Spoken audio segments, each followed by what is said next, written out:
The Ideal of Human Unity. Preface to the first edition.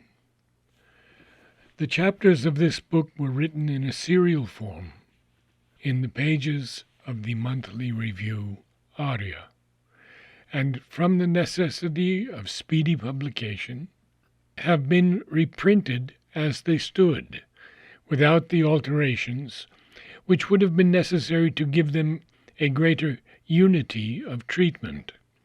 They reflect the rapidly changing phases of ideas, facts, and possibilities which emerged in the course of the European conflict. The earlier chapters were written when Russia was still an empire and an autocracy. The later parts after the Russian Revolution, and when the war had come nearer to its end. But the dramatic circumstances of the issue, in itself inevitable, could not be foreseen.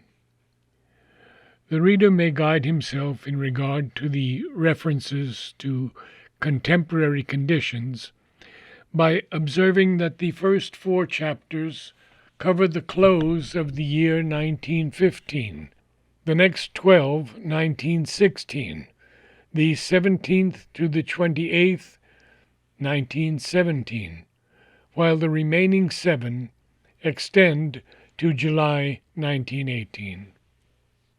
The rapid change of circumstances reflected will serve to bring home the swiftness of the evolution by which what was a hesitating idea and a doubtful possibility at the commencement has become a settled necessity, awaiting speedy formulation. Subsequent events have rendered certain speculations and balancings out of date, for they have been solved by the logic of events. Austria is a name of the past. The empire of the Hohenzollerns has disappeared like a dream of the night. All Europe between the Rhine and the Volga is republican. Finally, most important of all, the League of Nations has now been decided upon, the American idea having triumphed, at least in principle, and is in travail of formation.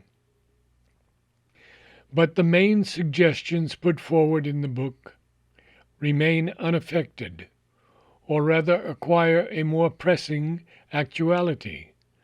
The 2 great difficulties which attend the incipience of this first stage of loose world union will still be, first, the difficulty of bringing into one system the few great empires remaining, few but immensely increased in power, influence, and the extent of their responsibilities, and the greatly increased swarm of free nations, which the force of events, or the power guiding them rather than the will of nations and governments, has brought into being, and the approaching struggle between labor and capitalism.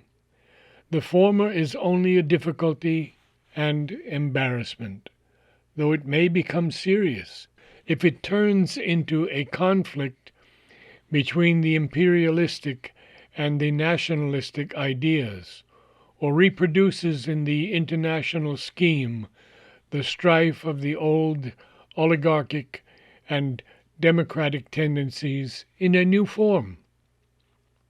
A question between control of the world system by the will and influence of a few powerful imperial states, and the free and equal control by all, small nations and great, European and American, and Asiatic peoples.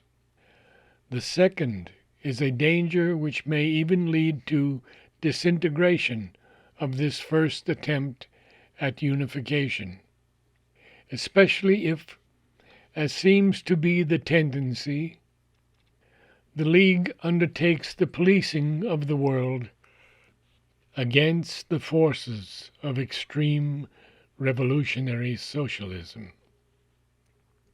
On the other hand, the conflict may accelerate, whatever its result, the necessity and actuality of a more close and rigorous system, the incipience, at least, of the second stage of unification.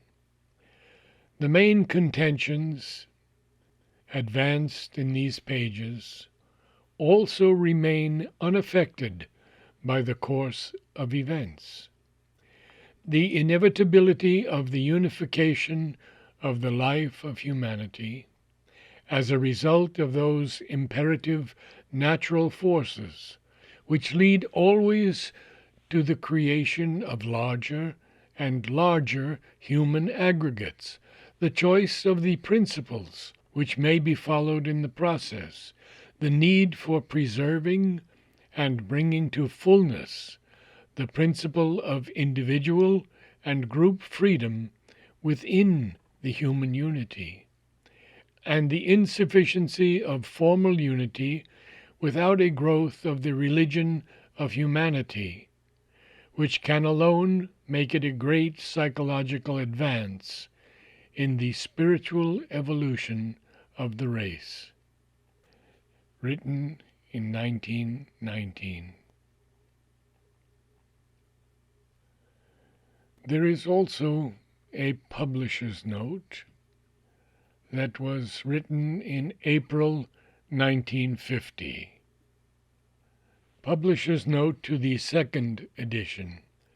The ideal of human unity first appeared in the Arya, Volume 2, Number 2, Volume 4, Number 12. Complete in 35 chapters, serially from September 1915 to July 1918.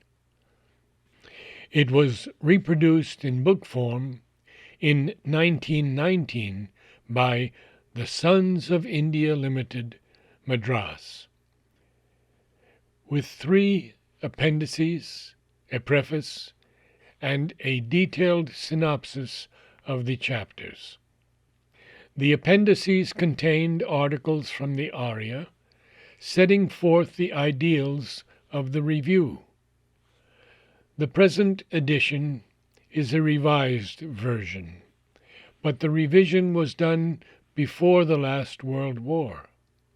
It is, however, printed almost in that form brought up to date by the addition of a postscript chapter dealing with the world conditions today.